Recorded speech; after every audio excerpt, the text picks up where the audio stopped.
8:55, even better than other times. We are getting better. Getting better. The room is packed, so we are ready to kick off. And we're starting this event that is Speck&Tech number 49. Who's here for the first time at a Speck&Tech ever? Okay, fewer than other times, around 10 to 15 people. So we'll be super quick to tell you who we are. We are an association. We were born in 2016 in this very place. After that, Speck came. We were called Speck&Tech even from before, but we decided to have also Speck at the event. At the end of the event, we're going to have a networking session with beers and Speck. The room got packed very easily. And see if you can find yourself. Yeah, and right now the situation might get quite similar. In 2020, COVID hit. It was a hard time. In 2022, we came back stronger than before with a brand new group of people, with brand new initiatives and new ideas. A few that came out was Speck&Trek, where we basically go in the mountains. We eat Speck and panini, and we stare at the beautiful scenery in Trentino, and we talk about tech. This one that was called Laboratorio Digitale, especially for il smartphone, aiming at training and teaching, probably you say elderly people, people that are not, I would say, tech experts in what's a smartphone, how it works, what's technology, what's a cookie, how the web works, etc. And today, it's our usual event of Speck&Tech, Speck&Tech number 49, the Cyber Menace. A warm applause.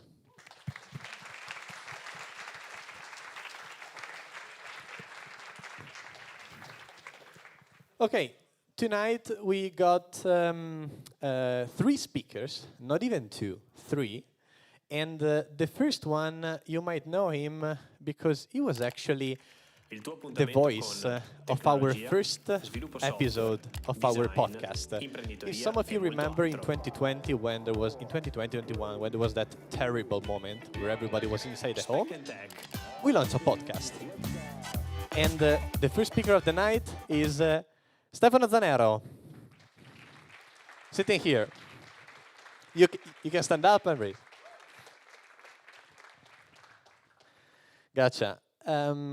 The second and the third speakers are these 2 guys. One of them is a speaker from a long time.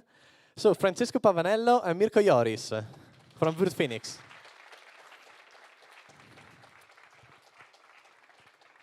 And tonight, as we haven't told you yet, but we will tell you now, the event is sponsored by Phoenix. You might see it somewhere around. There's a bunch of swag at the entrance of the room. You can get a lot of branding, whatever you like. And we thank a lot Phoenix for the sponsoring of the night, mostly because they help us provide more beers, more speakers, and better speakers. So, Catherine, would you get on stage to say a few words? Thanks a lot. Thank you very much. Francesco,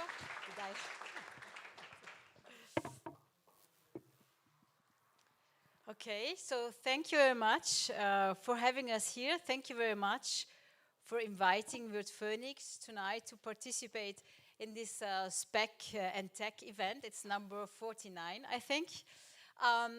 Yes, just quickly a few words from my side. I would just like to quickly introduce myself and also Phoenix. So my name is Katrin Gabrislander. I'm in charge of human resources at Phoenix. How many of you already know Phoenix? Please raise your hand. Wow, great. So actually quite a lot. That's great for us. So Phoenix is an IT consulting company.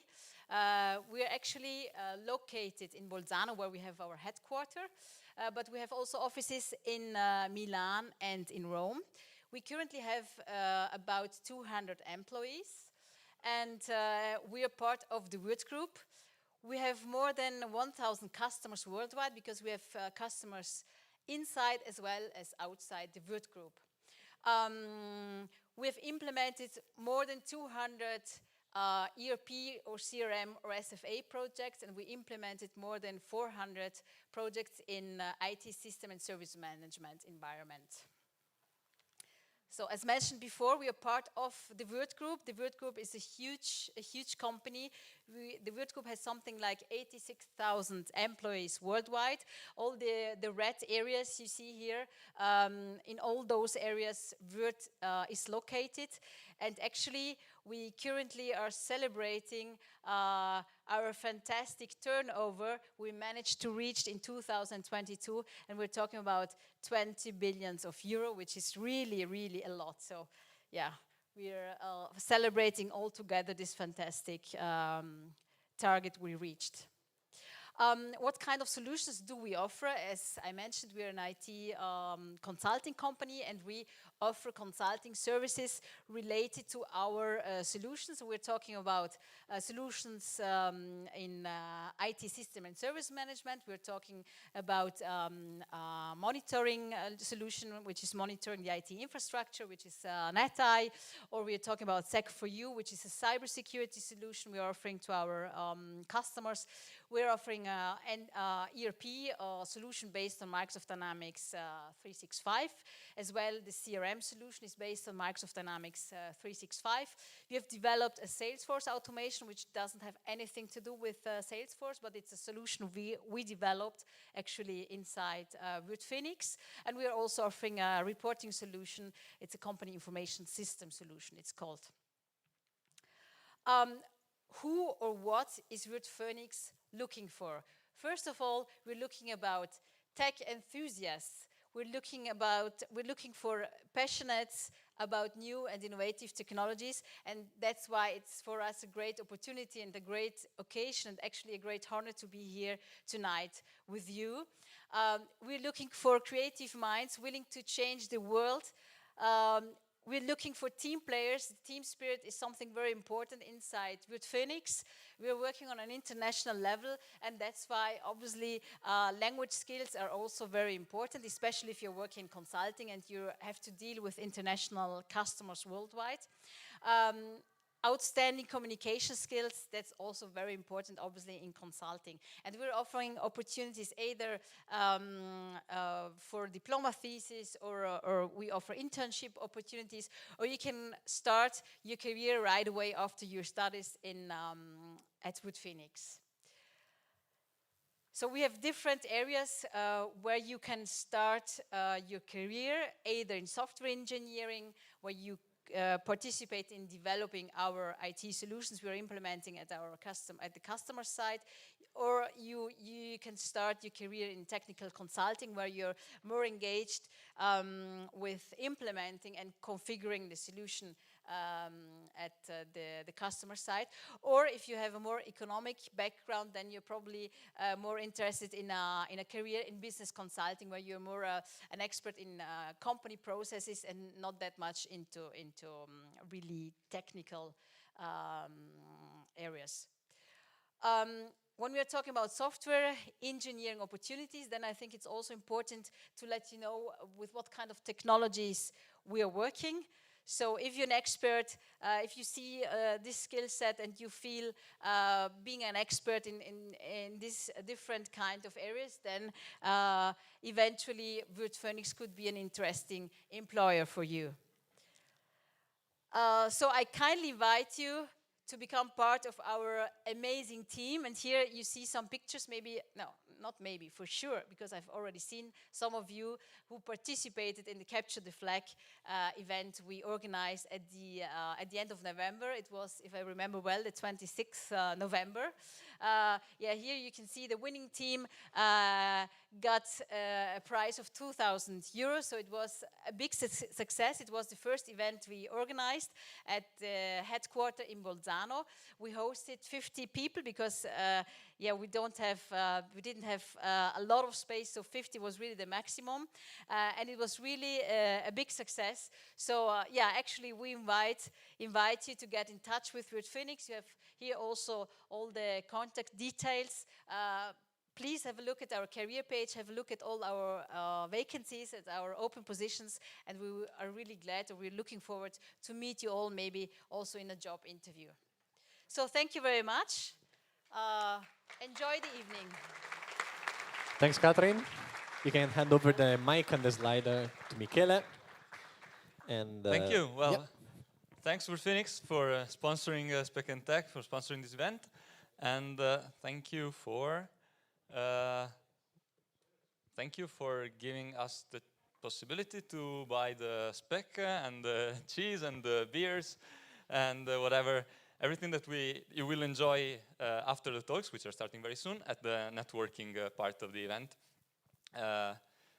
So yeah, of course, sponsors pay for a part of the event.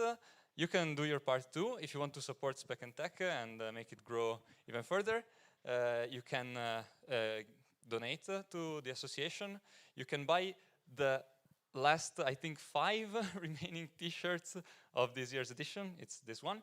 There's like L size and S. No M's, unfortunately. We're working on the brand new but ones. We are already working on the next, on the 2023 edition. So they will come. If you go at the entrance, at the desk, you will also find stickers.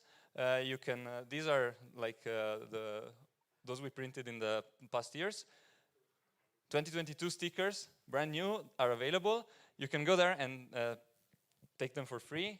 Just take them as a souvenir of the evening, of the event, and bring them home, put them on your laptop, put them everywhere. Spread the brand of Speck&Tech. As I said, you can donate to the association. We accept, we prefer cashless payments, but we can also accept cash. So yeah, or you can also go on our website and you can get in touch with us if you have, for example, you have a company and you want to sponsor us. Go to the website and click the button. Or even if you got a talk and you would like to give it. You can also contribute. Yeah, I'm always talking about money, but you can contribute in other ways. If you want to help us by giving a talk, yeah, just talk to us.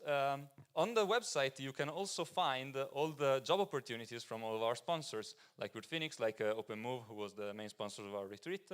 And you will also see this banner about cool job offers in Trentino. This is a new partnership we have with the Trentino Sviluppo. They have a portal with selected high-tech jobs opportunities in Trentino. So if you're interested, go take a look. What else? Follow us on all the socials at Speck&Tech, Telegram, whatever, Twitter, while it's still alive. And at the end of the event, you will get a link for a feedback form. This is very important for us. Another way to support us, give us feedback. Give us honest feedback. Give us your worst, honestly. If we make mistakes, we want to hear about it. So be honest, and please help us with that. Some logistical notes. Toilets are over there. Yeah, there's a problem with one toilet, actually. Okay. So don't go to the one on the left. It's empty. Don't go there. Yeah. Simply. We don't want to know. Anyway, they're over there. Slido. So we use this system to collect questions. If you came here previously, you already know.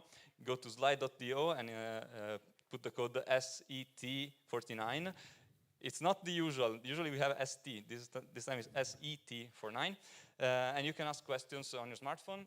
It was already taken by a tech event in Romania. Yeah, there's another Speck&Tech somewhere else. Anyway, yeah. Go there, you can put your questions there during the talk, and at the end of the talk we will read you can also upvote, even if you don't have a question, upvote the best questions and we will read them. Everything is also on our channel on Telegram, so if you go to our Telegram channel, there are already the links available. All the links are there. Yeah. Yes, and I think with that we can give the floor to these guys from Phoenix, and yeah, round of applause. Enjoy.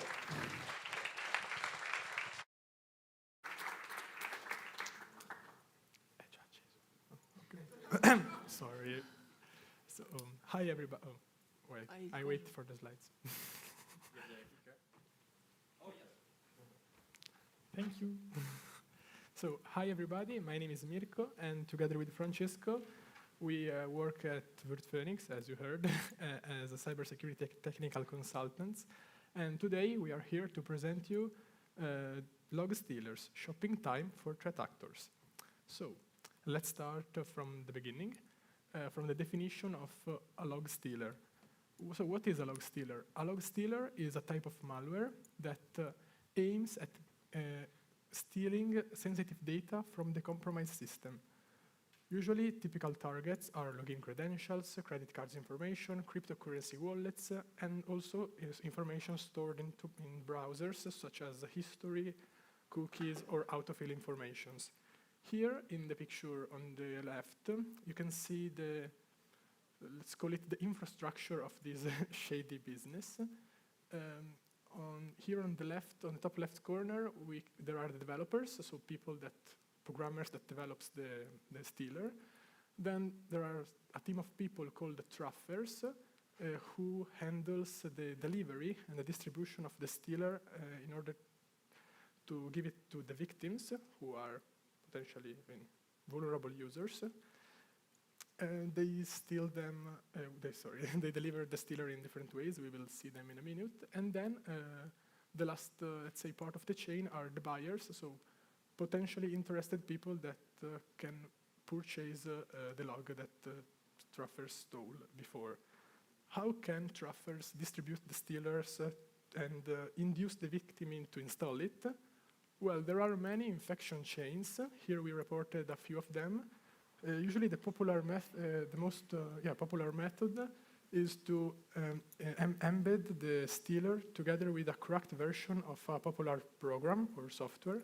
So when the user tries to install the cracked version of a program for free, he also installs the stealer without noticing it. Here we reported an example. Let's imagine a typical user called, I don't know, Billy. Billy searches on Google how to download Photoshop for free.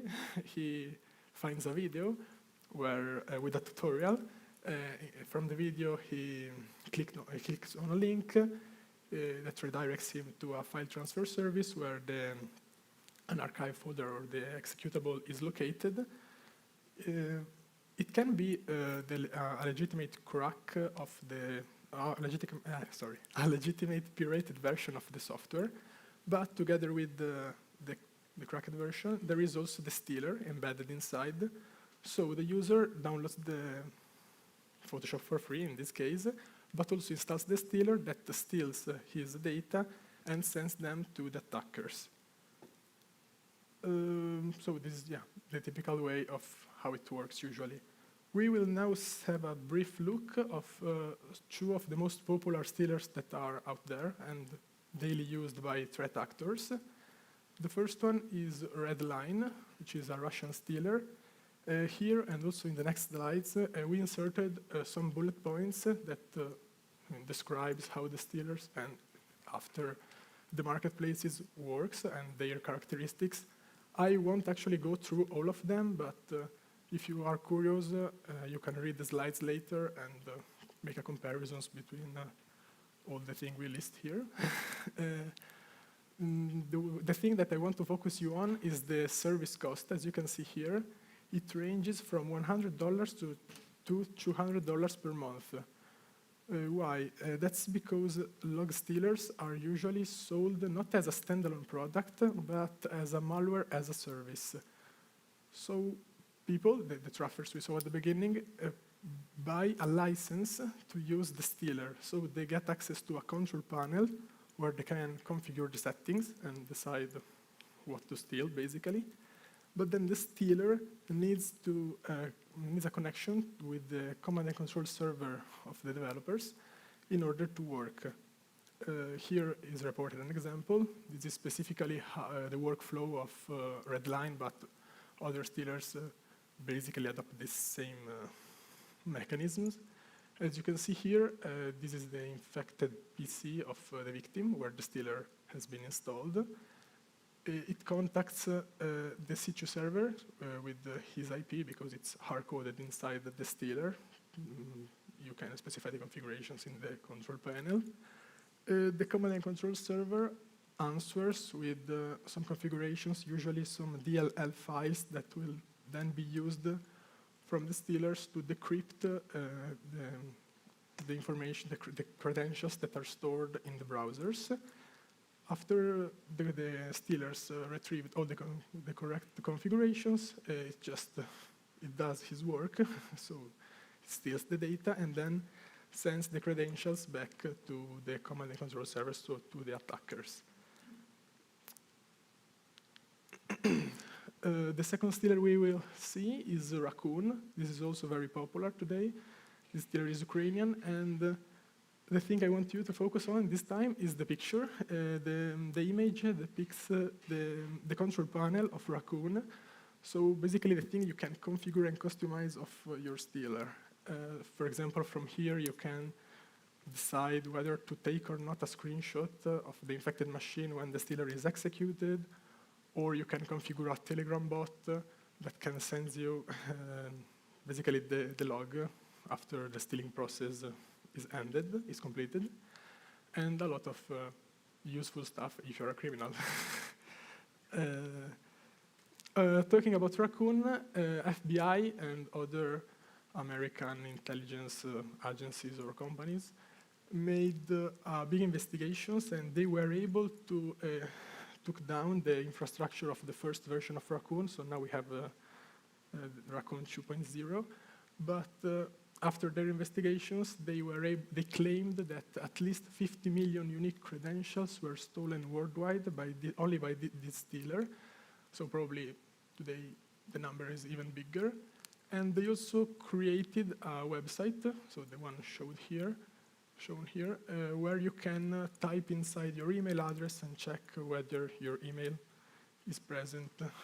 So if your data were stolen by the Raccoon stealer, of course, I mean, you are checked only among the logs that FBI possess, because, for example, let's say that you have been hacked yesterday and your credentials are on sale now. Of course, we can check that, but it's a start. After the stealers, so as I told you at the beginning, criminals, they have a purpose. Their purpose is to gain money, as every, let's say, legitimate company. And so what do they do? After they stole the logs, they try to sell them to other criminals, and they do this on marketplaces. So there are several communication channels they can utilize. We will now see a few of them. Starting from Telegram, here mostly independent sellers sells their log, so the log they stole. There are many different Telegram channels where you can find the logs, sometimes even for free, because maybe, I don't know, a criminal tries to advertise his hacking services. If you are curious about this, you can browse this repository, which is owned by our team leader and maintained by us and the community. You can search for logs and find multiple Telegram channels that distribute stolen logs. Otherwise, going further and talking about proper marketplaces, the first we see is Choosy. In order to access this marketplace, you have to pay. So let's say that there is an entrance fee that you have to pay in order to create an account. What can I say? They recently updated the graphical user interface, so maybe it's more user-friendly for criminals now to browse into the site. The second market we will see today, yeah, that's because it's here, it's Genesis Market. The main difference between this and the previous one is that in order to access here, you need an invitation from a person that already possesses an account inside the platform. And one peculiarity is that they offer a plugin or a browser extensions or directly a customized browser that they call Genesium browsers, where you can directly import the logs you acquire from the marketplace and emulate, because there are also inside the cookies and the session information of the user, of the victim, you can emulate the victim and browse internet as you were him or her. So it can be an interesting feature if you're a criminal. And the last one we see is Russian market. This is maybe one of the most famous market nowadays.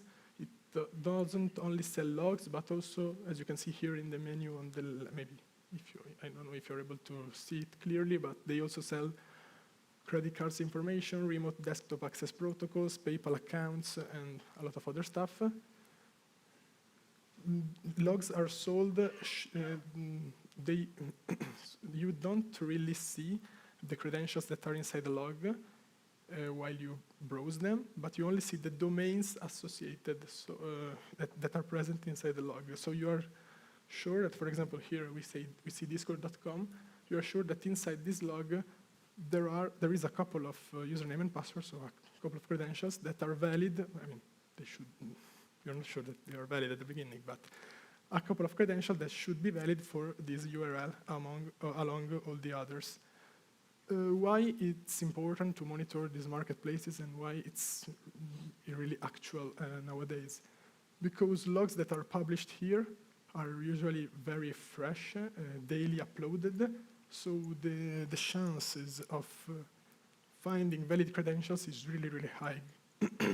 We have also popular examples that happened last year in 2022, so a few months ago. An attacker, a guy, was able to penetrate inside the Uber and Rockstar Games system through credentials that he purchased on Russian market. So he found two compromised machines that contained a valid login to the Slack platform of an employee of Rockstar Games and Uber. And utilizing that credentials, he was able to log in and impersonate the employee and gain even more accesses, talking with the others, find the source code and exfiltrate it. So that's why we, since we offer cybersecurity services, we monitor these marketplaces in order to protect our customers' company's perimeter. The last thing I will show you now is how a log is made. So after you acquire it, what can you find inside? This is an example of a redline log, but of course the structure of a log may depend on the stealer that stole it, but more or less they are really similar. There is a file called user information or system info or something like that that contains details about the compromised machine. So the IP address, the location, the hardware information, and other stuff. There is a file called installed software that lists all the applications that are basically installed on the machine, or also the service that we're running.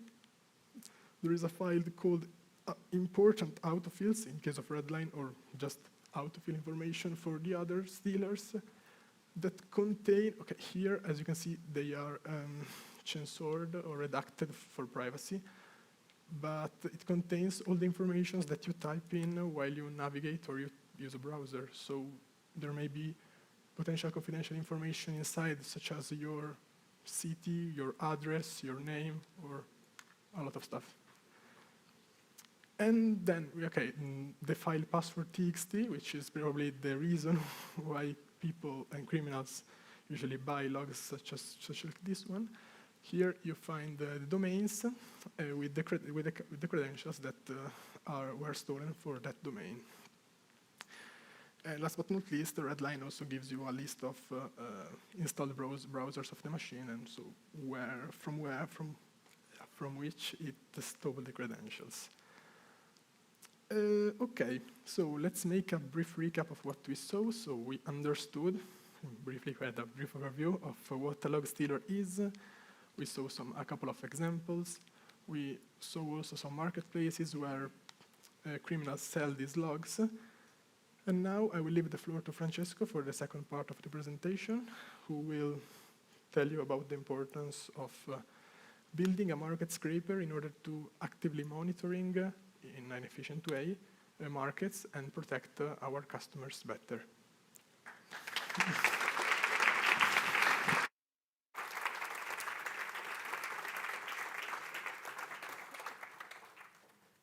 Hi everyone.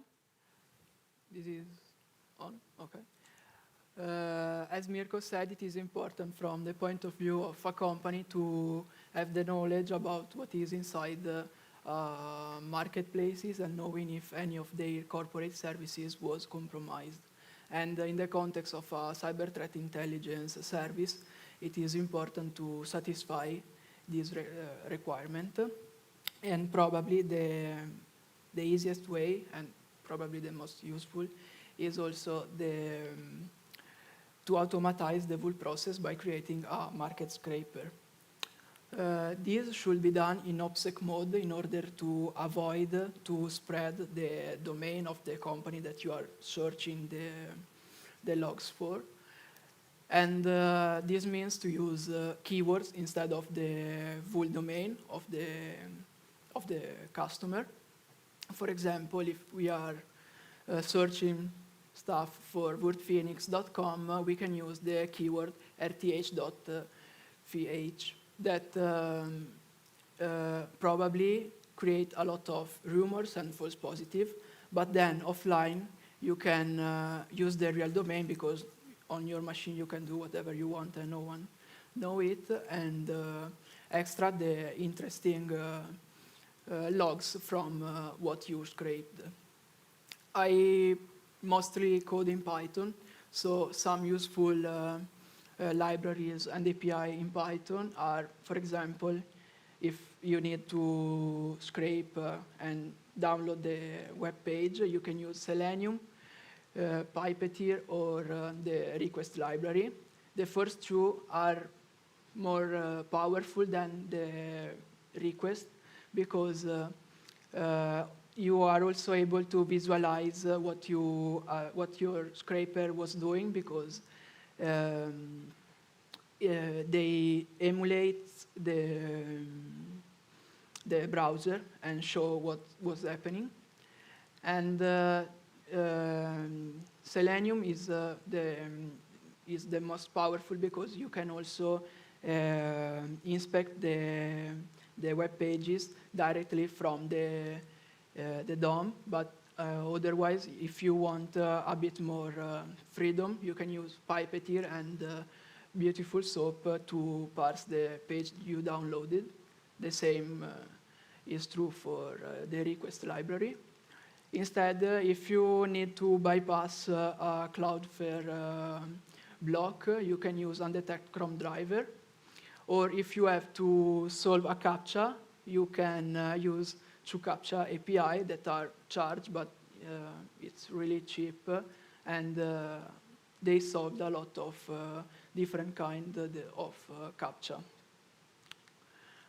For example, if you need to scrape Russian market, the first challenge you have to achieve is the scraping, the bypassing of the login. You need to both insert the credential and then resolve the CAPTCHA, but you can easily do it using the API. But then there is a second challenge, a second factor of authentication, that is this PIN code that they send to you when you first register to the service. And the interesting stuff here is that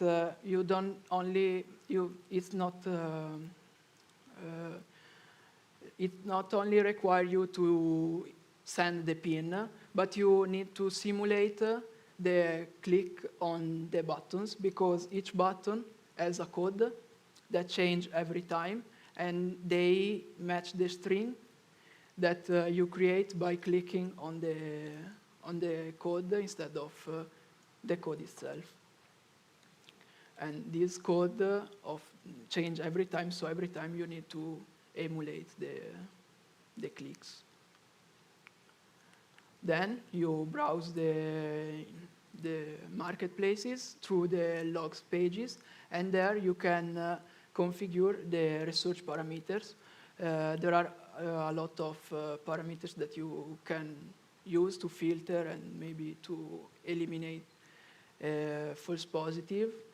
We usually simply use keywords in the links, so we search for the word, the keyword that I showed you before, for example, and then scrape all the pages that came that matches that keyword. What's important here is that, as Mirko said before, from this point of view, you have not the chance to look into the information inside the logs, but only in the links. And it seems not to have any ID, so every time you basically have to restart the research because they are not even ordered by date. This seems yes, but sometimes they are not in order. The only order the Russian market, for example, follow is the ID that you can find if you inspect the pages and look for the buy button. There is a function, getLog, where there is the actual ID of the log. So while you are scraping the pages, you can stop if you find an ID that you already saw for that keyword. We export these in JSON because it's a simple, it's a simple format that it's quite useful and user-friendly, I'd say. And we saved the information that each logs show, but the most important stuff are the resources, where we can now, since we are offline, match with the real domain that we are looking for. So we can delete or what we are not interested in, and then save, for example, in a database, the evidence that we actually were looking for. A database can be useful if you want to implement, for example, a web app to display and better visualize what you have found, especially if you have to display those results to a customer. And our solutions at IO is our cyber threat intelligence platform. Have this page dedicated to the marketplaces. We scrape the 3 major marketplaces, Russian, Twizy, and Genesis, that are the one that Mirko displayed before. And here what is interesting is that together with our customer, we are able to categorize each service that now it's obfuscated on how critical it is. And for the most critical, if they require us, we can purchase the log and then perform an analysis on what is inside. And as Mirko displayed before, we are able to find a lot of interesting information that can help us to identify the victim, because of course, if it is a manager, for example, you probably get access to more stuff inside a company than a simple employee, or maybe more important stuff. And of course, we reported all the credentials and the services for what we found the credentials. And if the customer agree, we also test their logins with these credentials in order to understand what was the exposure. And of course, in the end, we also suggest if there is any mitigation. For example, if we identify some logins that where there isn't multi-factor authentication in place, we suggest to implement this because it is probably the most powerful countermeasure to this kind of leaks.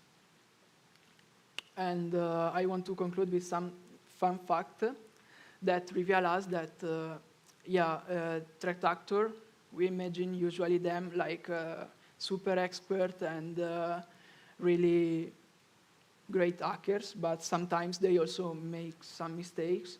For example, they reveal their position. Like, I don't know if you know what is Shodan, but it's a search engine that indexes all the machine connected to internet. And if you use the dork http.html column stealer, you are able to identify some traffic infrastructure, and you are able to inspect them. You can know where they are located, what ports they are open, or what they are exposing on each port, and not only traffickers, but also, for example, Chueezy exposes the infrastructure on publicly, and then you can, for example, if you are a white hat, this can be useful to understand where they are and maybe also try to stop them or shut down their infrastructure.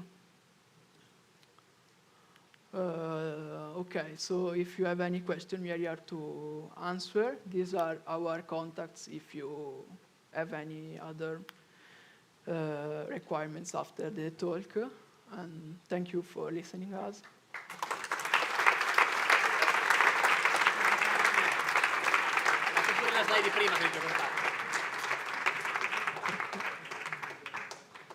Okay. Thanks, guys, for the presentation. As always, we got 5 minutes to ask a couple of questions to you. There's, I don't know, tens of them. So I'll start by the most upvoted. You can upvote them as well. Just go on Slido. First, if these markets are known, what makes it hard for the authorities to completely shut them down? Because, yeah, as you saw, yeah, You can go back if you want. Chueezy is exposed, but the other two, it's unknown where they are located and what are their infrastructure, so it is not so easy to take them down. Also, also, they utilize different URLs, for example, where they host the marketplaces. So if some authorities shut one down, they have the others where they can still sell the information. They usually are behind the Tor infrastructure, so it's not so easy to detect them. And this is exactly the same question, the second question. Are these available only on Tor or via Tor or also on the normal web? They are both. They are exposing both on the Superface web and on the Onion network. Okay, got it. Do people sell fake logs on the marketplace? Since you're basically buying data, why shouldn't I publish fake data? How do you trust it? Because they have also some ethics. For example, they also didn't found the same logs twice. So they follow some ethics, and at the moment we never found a fake log, but they always work. Yeah, let's say even among criminals, they have, let's call it ethical code that they follow. So, for example, the logs are present only once. If you buy one, you automatically exclude the possibility to other attackers to access the data inside. So you are basically helping the victim in this case. But I think it's also a sort of reputation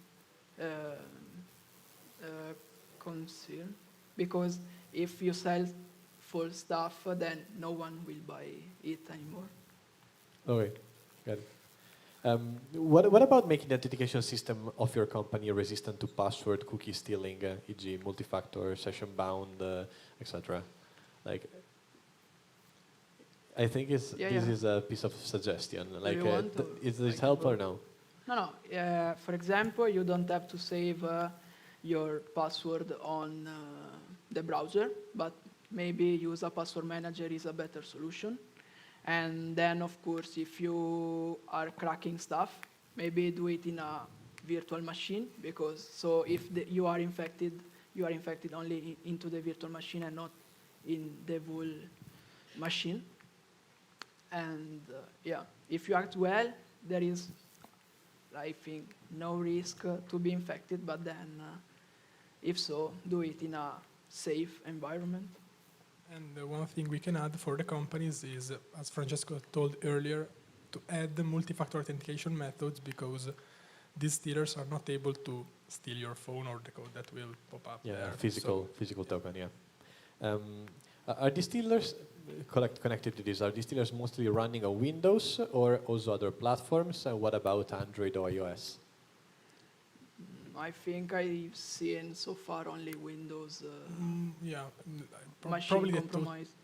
the totality of them is on Windows, but sometimes inside the log there are also credentials of Android devices that maybe are synchronized together inside the browser. If you have the same browser, for example, Chrome, maybe on the phone and on the desktop of your computer, they can be synced.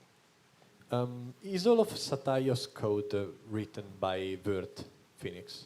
Yes, I personally wrote it with other people, but yeah, I mostly coded it. Okay, cool. Final question. What is the worst attack you have experienced on a customer? Which hacking group was responsible? Oh, so this is not really related to stealers, just in general? Just in your experience. So far, I don't know. I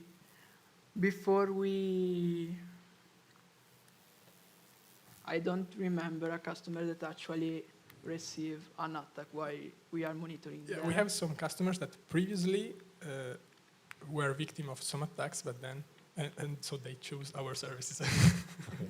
I mean, Bragging. at the moment we were lucky because, yeah, none of our customer really That you're aware suffer of. a leak. 100% success. Follow us. Okay. I Okay. don't remember. No. Oh, Yeah, we cannot answer this question, unfortunately. that's fine. That's fine. Okay. Thanks, guys, for the answers. Thank you. Round of applause.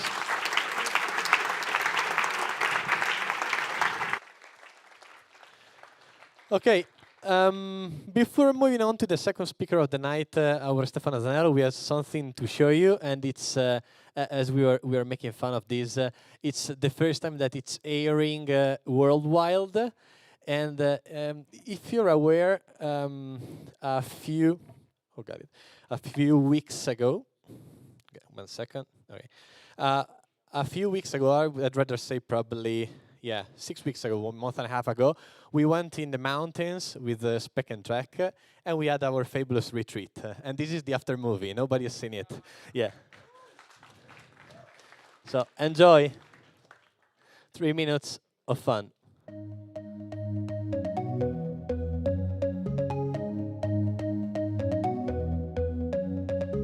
Speck&Tech è la community digital del Trentino, che dal 2016 organizza eventi mensili su tecnologia e innovazione, seguiti da networking a base di speck e birrette. Una volta all'anno organizziamo poi lo Speck&Tech Retreat, un weekend in montagna, nella bellissima Val di Sole, con talk tecniche, spa e saune, workshop, attività outdoor, cibo gourmet e coinvolgimento di aziende.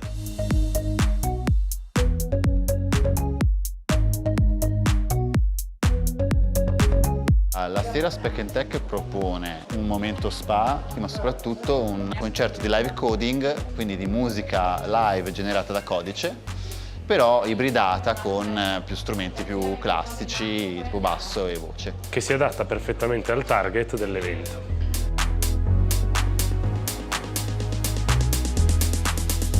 Durante i retreat di Speck&Tech alla sera abbiamo tante attività, tra cui i giochi da tavolo, che sono un modo diverso di fare networking e di fare gruppo.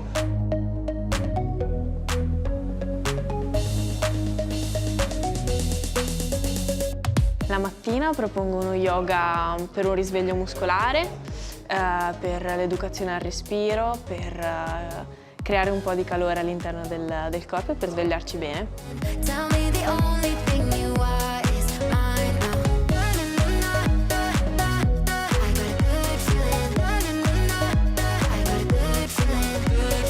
Speck&Tech è un'iniziativa molto ben organizzata, molto bella, permette agli studenti di conoscersi tra di loro, non solo studenti, anche gente che lavora già nell'industria o in altre realtà, ed è un sacco divertente. Abbiamo deciso di supportare Speck&Tech perché sicuramente è una bellissima iniziativa, è un'opportunità di incontro, fare sicuramente networking. Questo è uno dei punti per noi fondamentali di questo evento, che riflette un po' quella che è un po' anche la nostra mission o comunque uno dei nostri valori, ovvero proprio quello di confrontarci costantemente con vari mondi, quindi dal mondo delle aziende al mondo delle università, della ricerca. Perché di fatto crediamo nelle persone. Crediamo nelle relazioni. Le relazioni per noi sono al centro di tutte le attività aziendali. Sono al centro della relazione commerciale con i clienti, che prima che i clienti sono persone che di fatto incontriamo, conosciamo e impariamo a conoscere i desideri di cui hanno bisogno, che poi diventano progetto.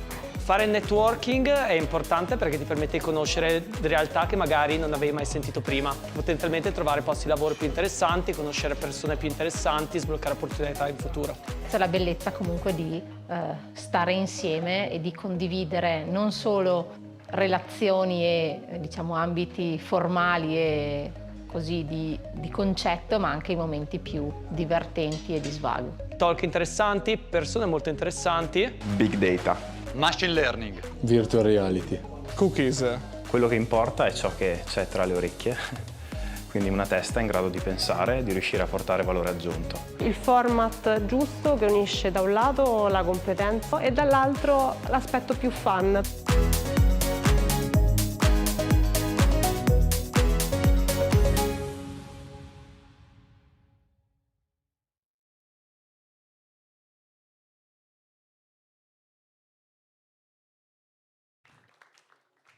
Cool. How did you like it? Was good?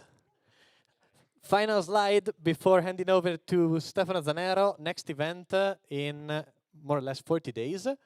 We're gonna go on a mission to space. So we're talking about space with companies, research scientists, and people involved in space and the use of spatial data. Okay? So Stefano Zanero on stage.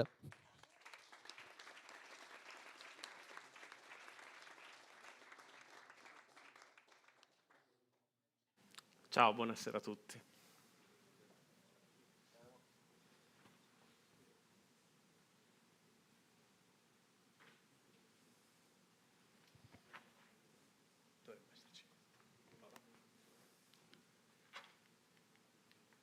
No.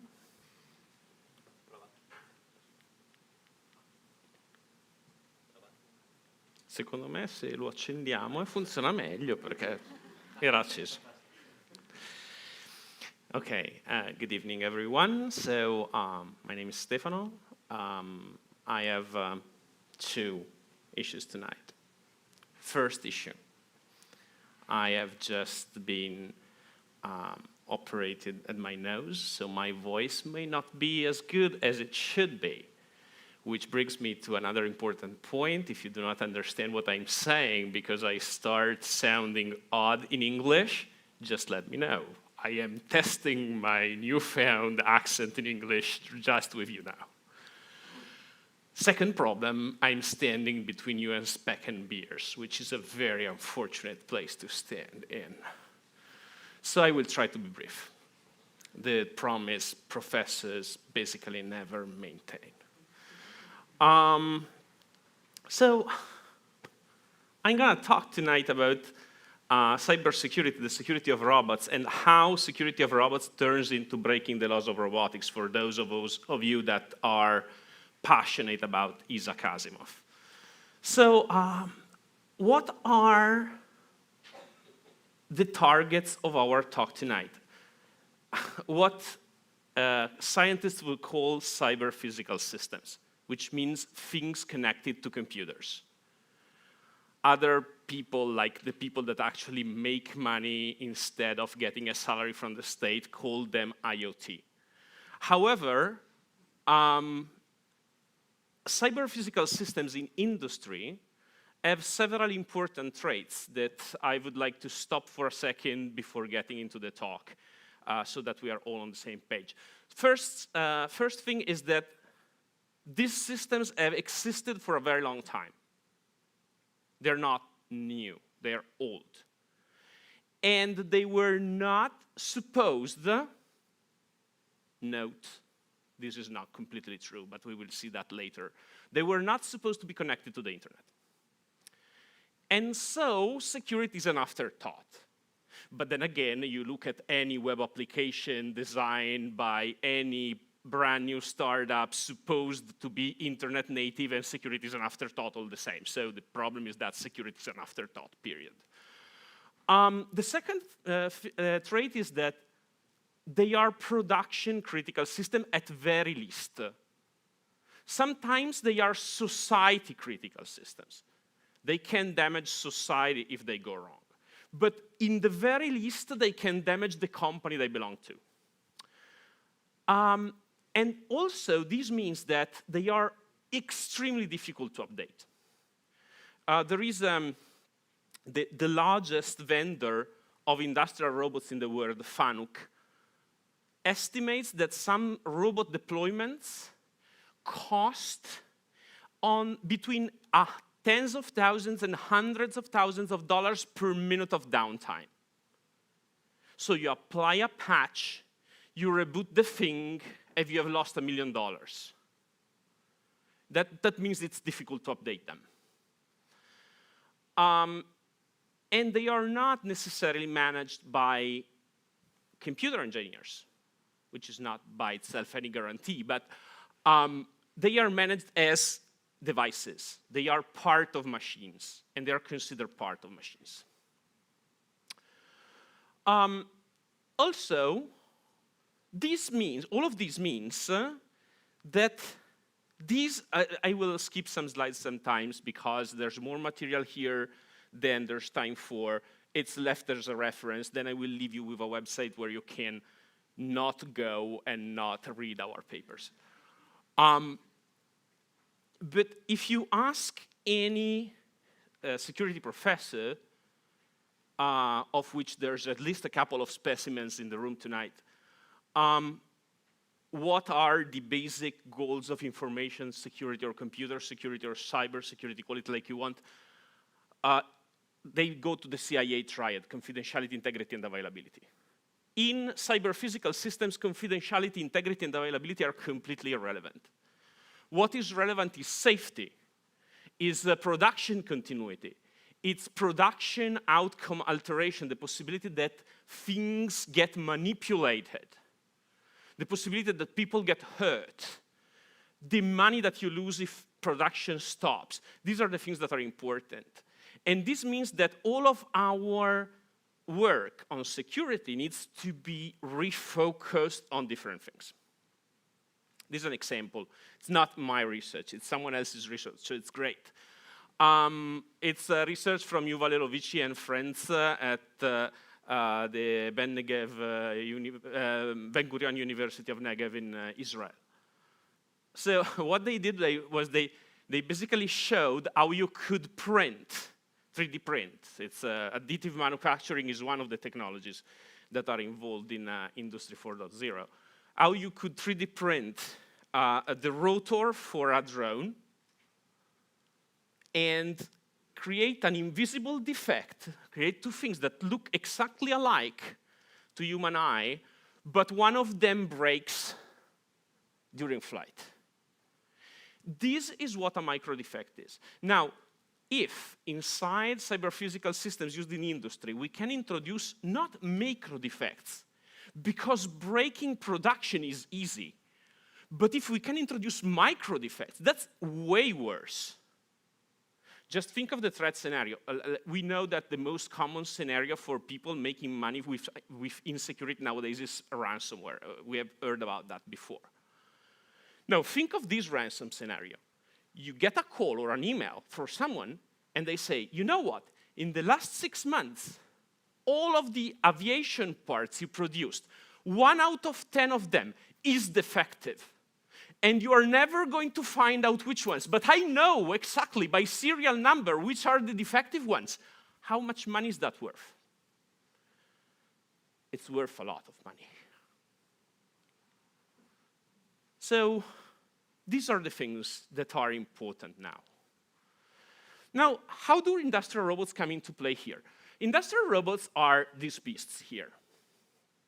Now, when an industrial engineer looks at this beast, they don't see this part. They only see this part and the environment to program them. But when I enter that lab, I look at it, and the first thing that I see is this. And I look at my colleagues, and they say, what is inside there? Oh, we don't really care. Well, what's inside there is this thing here that is going to be the subject of our study tonight. Now, what we studied in most of these tests is this robot here, which is an ABB robot. But I want to stress that this is not a talk about the vulnerabilities of ABB robots. Well, we use vulnerabilities in these ABB robots as an illustration, but most robots are like this, or worse. And most vendors are way worse than ABB for handling security vulnerabilities. So most robots, this is a scheme of this robot, but most robots have this internal scheme. So they have multiple computers. In particular, there's this set of 3 computers that is basically there on any type of robot. They call them differently, but they are the same. An external interface computer of some sort. In the language of ABB, this is called the teaching pendant, whatever, which is used to manually move the robot. The main computer, which is the computer that you talk to if you connect to the robot anyway, or if you upload a program to the robot, or if you do anything with the robot. You talk with this guy here. And then there's another inner computer that you don't ever talk directly to, which is called by ABB Axis computer, but all robots have this thing inside, which basically performs all of the calculations needed to go from, I want the endpoint of the robot to be here, to, I need to generate this amount of current in this specific motor to turn the robot around. So this computer performs all these computations, and then through the drive unit, which is the interface to the physical actual drives of the robot, moves the robot. There's also a set of things that pass around computers and reach directly the motors. One typical example is the red stop button. That is a physical stop button. If you hit the red button, the contactor units open up the relays, the motors stop, the brakes go in, and the robot stops. Which is also the thing that happens, as we will see, in several other situations. Now, robots can be programmed in a flexible manner. And this is ABB's coding language, Rapid.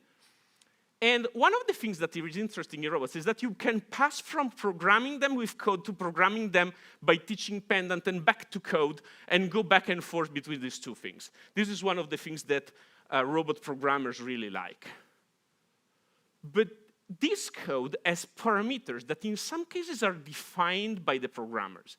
In some cases, these parameters are implicit. Like, for instance, if a robot needs to move to grasp a target, the amount of power that needs to be applied here depends on where you want to go, and that's a parameter set by the programmer. But it also depends on how much the robot weighs, how long the arm is. These are parameters that do not change because robots do not grow. Yet. And so, these parameters are all set somewhere in a configuration file that no one ever sees, because the robot, once it gets out of the manufacturing, it stays the same length and the same weight. However, if by any magic this file were to be changed, the robot would miss their targets, because it would make wrong calculations, right? Interesting. Robots are extensible, they are connected, they actually open up REST APIs towards the rest of the world for whatever reason, and they have app stores with some interesting differences from cell phone app stores that we will see later. One difference, for instance, is that cell phones verify, well, not all cell phones, but most cell phones verify signatures of what they download from app stores before installing them. robots do not. Okay, so robots are, right now, these are the robots, right? They are deployed in cages, protected spaces. And the interesting thing is that if you open up a cage, if you open up a protected space, this acts like the red button. You open the cage, the robot stops, whatever the computer is telling it. However, future robots are going to be collaborative, which means that they are going to work alongside humans. Now, the difference is that, well, this robot is designed in order not to be able to really harm a human. It's less powerful than these robots. These robots can kill a human. However, it would be unpleasant if that robot hit you. Also, that robot can carry like a soldering iron, which cannot kill a human, but can significantly make it painful for the contact. So the difference is that this robot depends way more on software to be safe. And so if it depends on software to be safe, you want software to be secure as well, which is a significant change.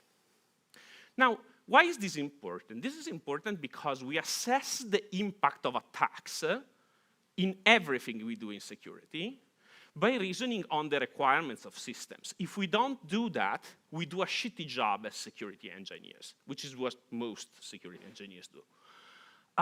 It's important for us to understand not just that something can be exploited, but what you can do with that exploit.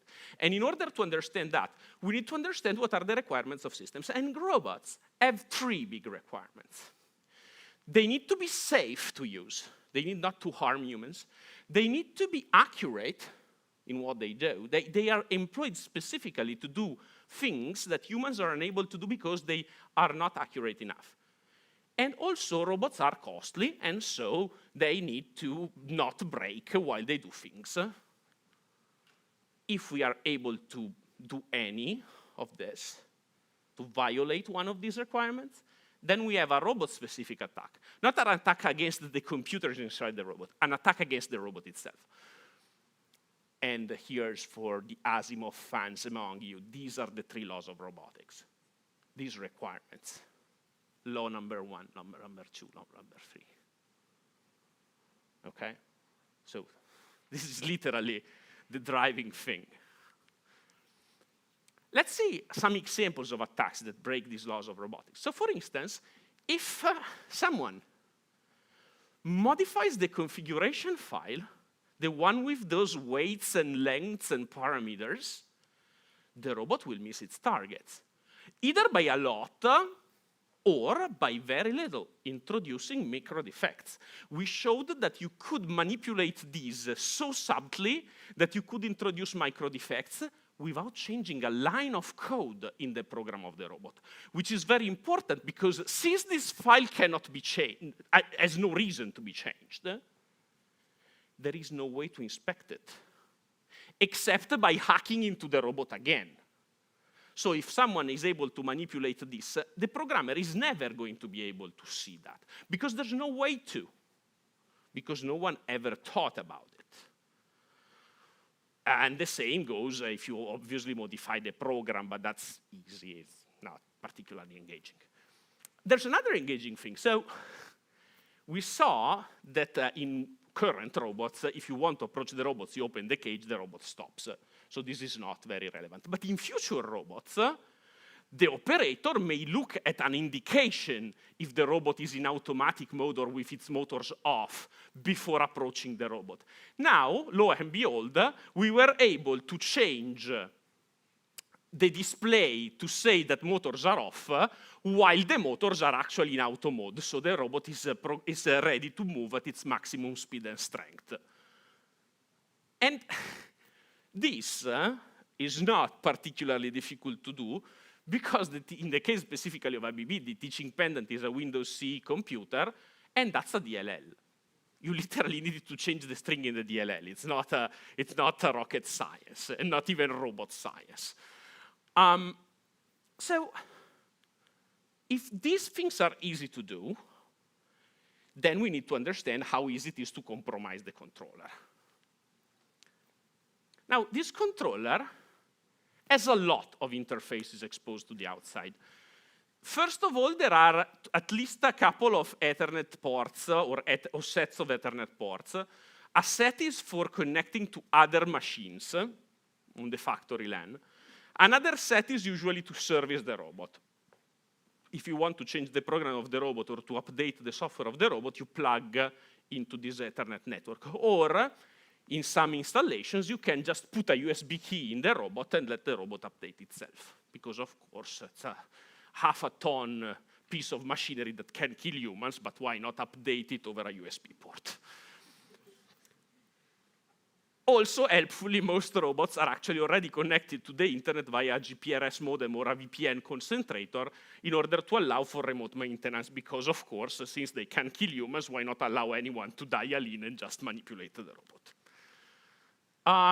There's a lot of vulnerabilities. We found them. We presented them at Blackhat in 2017. They were corrected. This is not important. The important thing is what those vulnerabilities were. Now, there were a lot of memory corruption. You can go and look at it. It's not the relevant part. It's 6 years old by now. So, but the point is that robot software and most industrial control system software can be presumed to be shit, just outright. It is old code bases. They have been written in unsafe languages by people who didn't know what they were doing. They knew what they were doing from a robot engineering point of view, but from a computer engineering point of view, a little bit less. But there's also a lot of logical vulnerabilities. I will give you just an example because we have a little time tonight, and I hope I'm not going to eat it all. But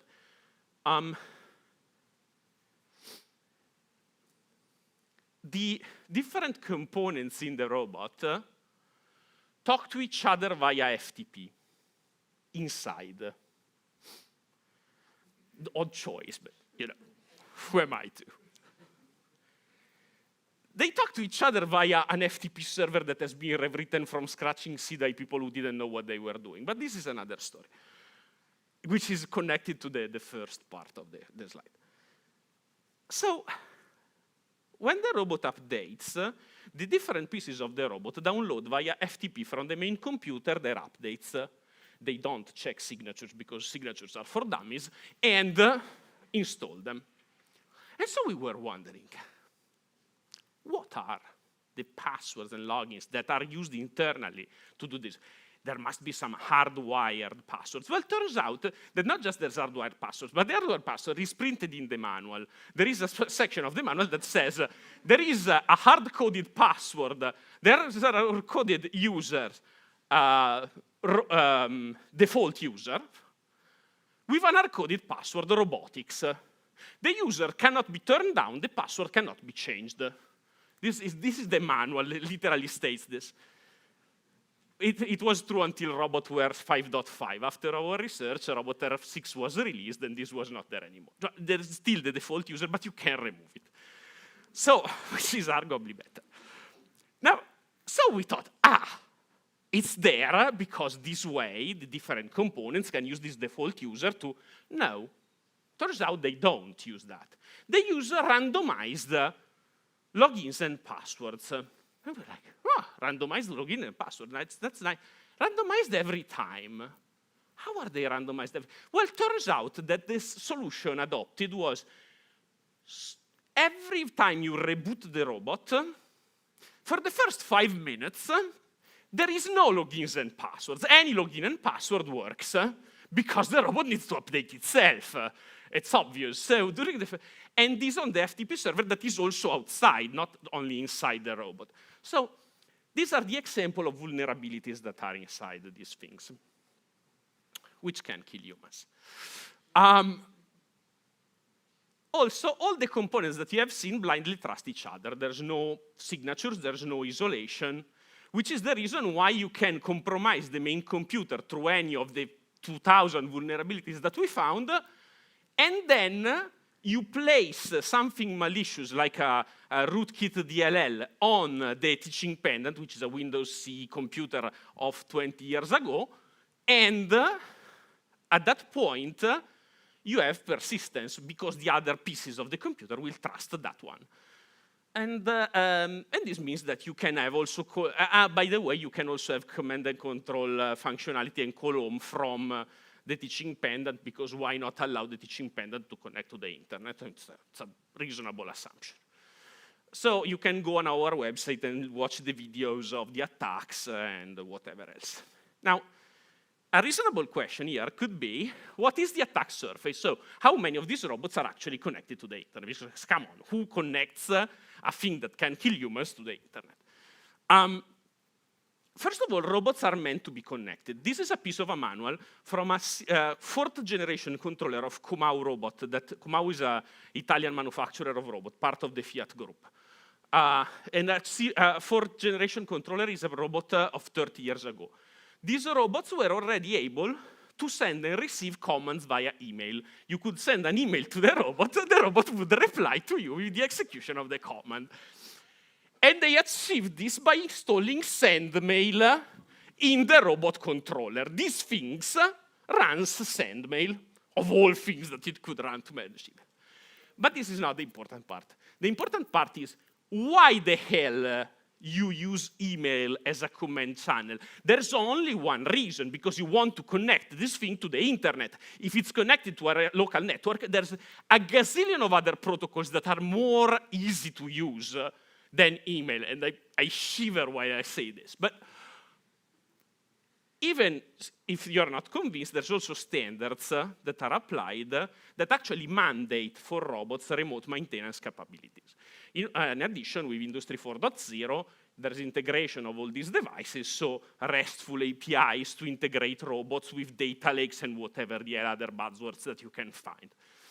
And there's also app stores for robots, just like robotappstore.com, which is an app store for your Roombas and whatever else. Roombas have this advantage, however, they cannot really kill you, that are used to update robots. The final result is that if you go on Shodan and you try to map the industrial control systems exposed on the internet, you get a picture just like this. Now, if you drill down to robots, actually, you find just a few.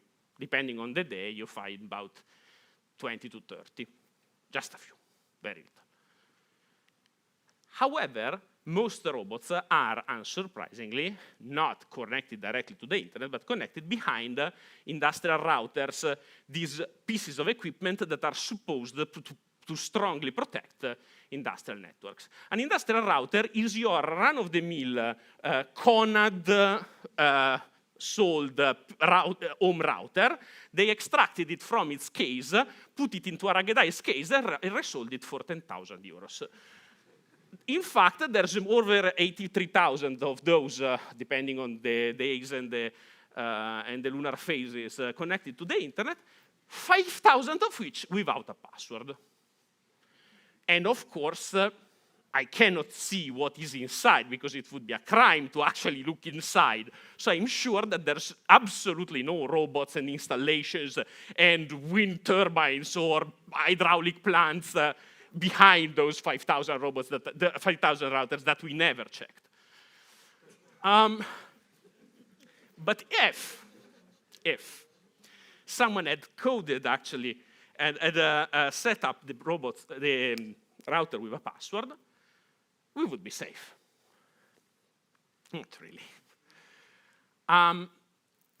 The routers we analyzed were all trivially fingerprintable because they literally told you which router I am down to the firmware and the CPU level, and had gazillions of outdated software components, all the usual shit that is there on Internet of Things devices. There is a champion in this, which I reported here, but there's a lot of others. And the champion is this line here that basically takes the parameters that have been passed to the web interface of these 10,000 euros pieces of equipment meant to protect robots that can kill humans and use it as it is without any sort of filter. So if you had to describe which vulnerability is there in this line, you would be embarrassed. There's all of them. Any single vulnerability in the top 10 OWASP vulnerabilities is there in this line.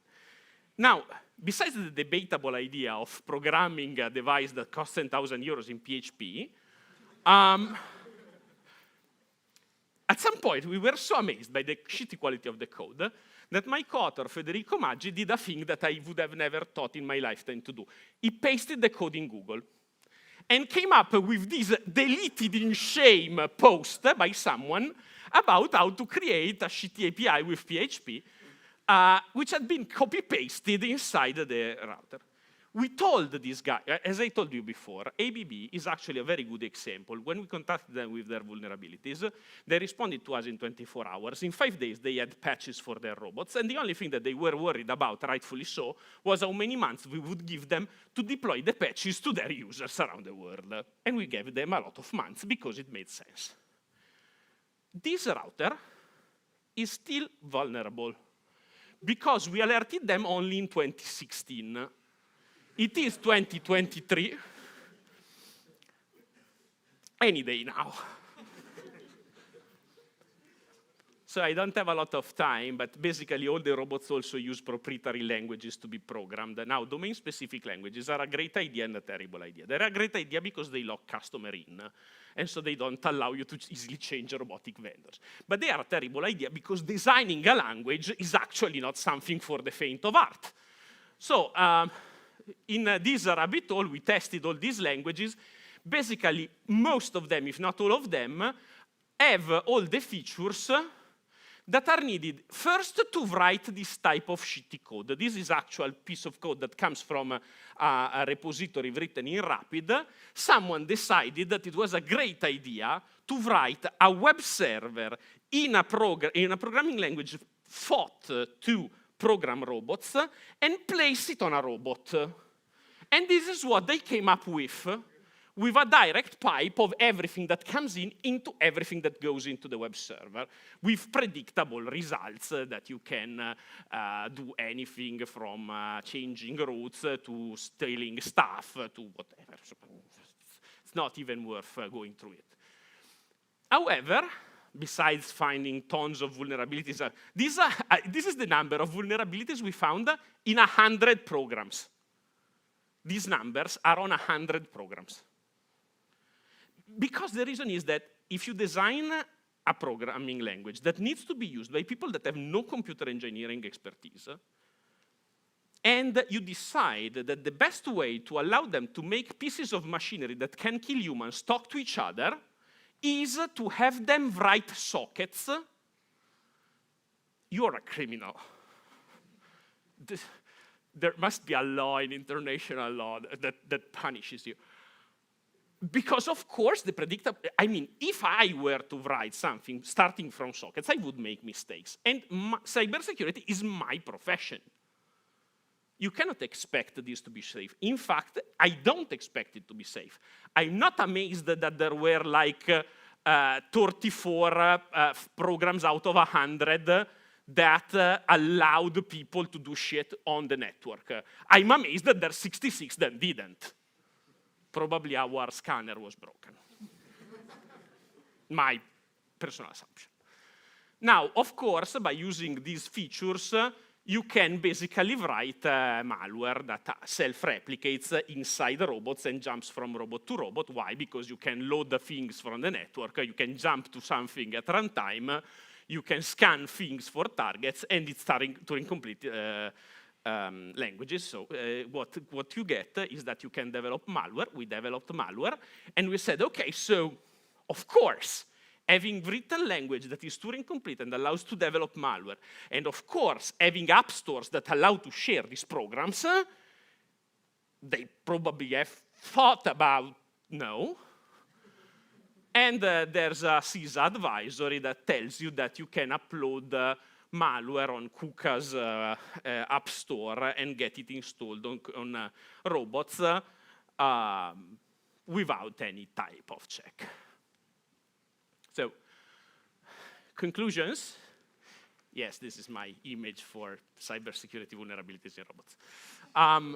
Conclusions, manufacturing systems, connected. Can kill human, check. Industrial-specific classes of attack, they are there. Domain-specific languages have vulnerabilities. Robotics, from cages to cooperation, which means from not being able to kill human to being able to kill humans. Thank you very much for listening. This is the website with all of our data.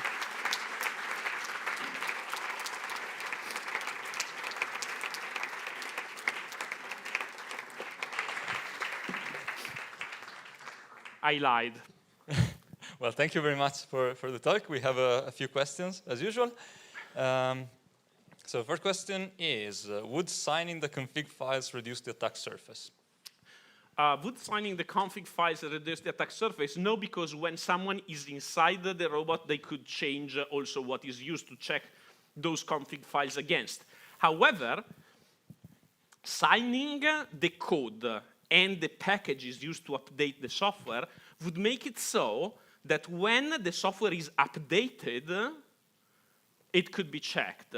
So if you had the equivalent of what on Windows is secure booting on the robot, you could actually measure the software and avoid these changes.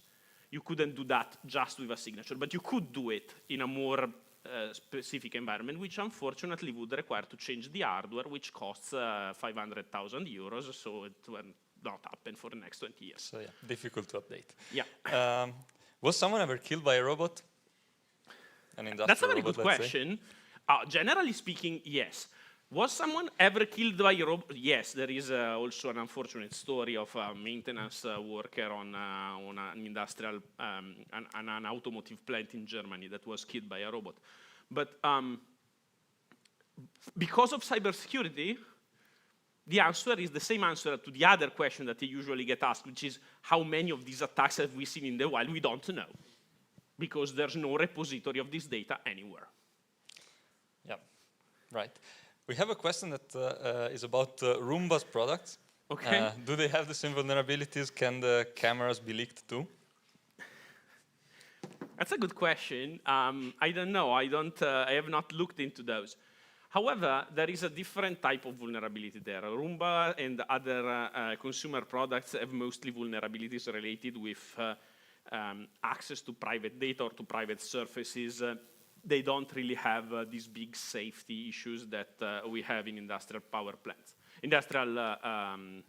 plants. So there's a strong difference in the things that you would look for.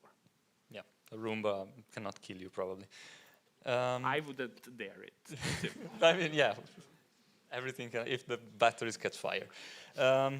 Isn't the effect of changing the config file and the parameters like weight mitigated by a closed loop actuation? No. In fact,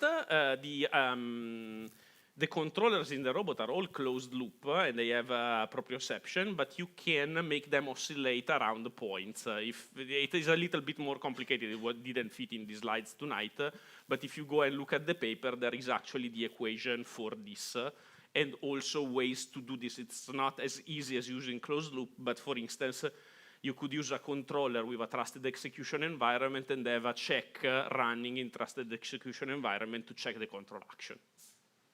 It's a bit, I know, it's a bit less of a sentence. I can parse it over beers later. Sure.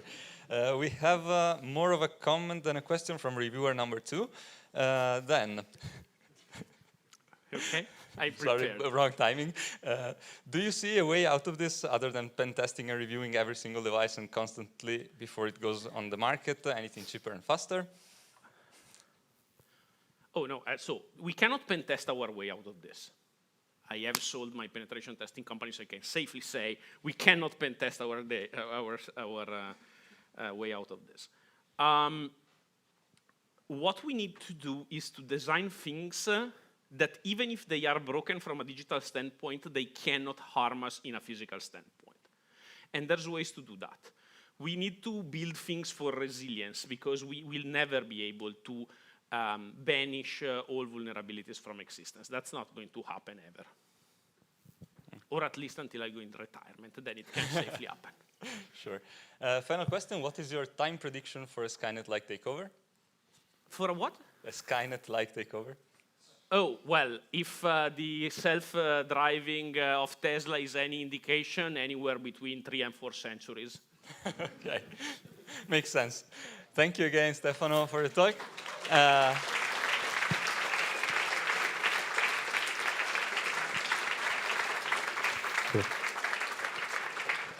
And now we are yet again standing between you and beers and Speck.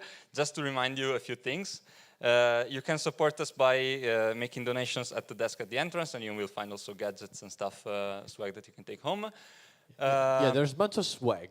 Just go and get it. We have prepared, I don't know, 1,000 new stickers. So just go and get them. And if you're gonna get a beer or some Speck, just drop a coin. It's fine. Or send it on Satispay or whatever you like. A couple of more things. We will meet you in 40 days. The night is done. But before serving the Speck and the beers, we need your help to clean up this mess. So those people having these green chairs, there are those green, ones, you green can fold that them, fold. and we bring them here. Those with the red one, we stack them. Those with the very big, heavy black one, push them to the get side. Get rid of them. Yeah. Outside of the room, probably. Yeah, there are the chairs, the color chairs with wooden thing, stack them and bring them. Yeah, the yellow there. ones, we bring them in the kitchen in the other rooms. Basically, stack similar chairs together, and that's it. We see you in 40 days. Thank you. Ciao, enjoy the Speck and the beers.